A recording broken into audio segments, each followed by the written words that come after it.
Warahmatullahi wabarakatuh. Pada kesempatan ini saya akan menjelaskan mengenai eh, pengantar mikrobiologi untuk materi yang pengetahuan dasar, kemudian peranan dan aplikasi mikroba untuk pakan dan ternak, tanah dan tanaman, dan pangan.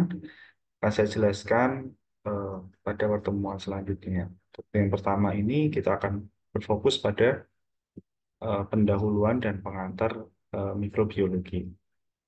Di dalam pengetahuan dasar mikrobiologi, Anda juga harus mengetahui mengenai dasar-dasar mikrobiologi, bagaimana mikroba itu tumbuh dan bermetabolisme, serta bagaimana melakukan budidaya. Dalam dasar-dasar mikrobiologi, ada beberapa hal yang perlu kalian pahami. Yang pertama, ruang lingkup mikrobiologi, kemudian kedudukan mikroba dalam dunia kehidupan, klasifikasi mikroba, metode dalam mikrobiologi, pewarnaan struktur sel, medium biakan, dan yang terakhir teknik biakan murni. Nah, di dalam ruang lingkup mikrobiologi ada beberapa taksonomi ya. Eh, Mulai dari yang pertama, kalau terkait dengan taksonomi, mikrobiologi dapat dibagi menjadi 5, seperti yang bisa kalian lihat di slide. Yang pertama adalah virologi, kemudian bakteriologi, mikologi, fikologi, dan protozoologi. Untuk habitat, ada air, tanah, udara, dan rumen atau ternak atau pakan atau pangan. Kemudian untuk kalau terkait dengan problematikanya, itu bisa masuk ke dalam ekologi mikroba, fisiologi mikroba, kimia atau biokimia mikroba, serta genetika. Dan terakhir untuk kalau problematikanya itu terapan, kita bisa ambil mikrobiologi itu dalam bidang kesehatan, industri, makanan, lingkungan, geologi, pertanian, senjataan, serta analitik. Mikrobiologi atau mikroba itu dibagi menjadi beberapa ya, ada 3 di sini. Yang pertama bakteri, kemudian archaea, kemudian eukarya. Bakteri sendiri itu ada beberapa pembagian juga, mulai dari mitokondria, cyanobacteria, kloroplas, gram negatif dan positif, serta dermatoga. Sedangkan untuk archaea itu ada ekstrim halophils, methanogens, dan hyperthermophils. Untuk eukaryotik itu ada fungi, animals, plant, ya, amoeba, kemudian dan lain sebagainya.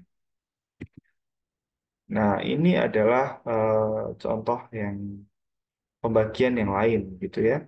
Jadi eh, terkait dengan progenitor of all extant organism dan archaea bakteria dan eukariot.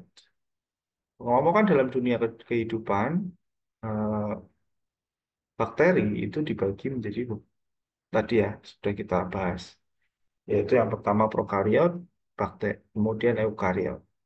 Nah, prokariot sendiri itu dibagi menjadi dua film, ada archaea dan bakteria. Nah, untuk eukarya itu ada empat penggolongan ya, ada fungi, protista, plantae, dan animalia. Ini adalah gambar skematis suatu sel bakteri, di mana di dalam satu sel bakteri itu terdiri dari pili, kemudian ada ribosom, kapsul, dinding sel, membran plasma, dan daerah nukleus ya. Nah, ini kurang lebih hampir sama informasinya. Kemudian sel mikrobia tanpa organel atau itu adalah bakteri dan archaea. Jadi di sana bakteri dan archaea memiliki struktur dan fungsi untuk penyusun sel. Di berikut adalah beberapa penyusun sel ya, mulai dari membran sitoplasma, ada dinding sel, flagella atau silia, kapsul dan slime layer, nukleoid, kromosom, ribosom, endospora, dan exospora. Ini adalah flagella yang bisa kalian lihat di bagian B, itu adalah flagella atau eh, apa namanya, flagellum ya, flagellum atau flagellum. Dan ini pili, Itu kalau diperbesar, kamu bisa lihat di situ yang warna putih.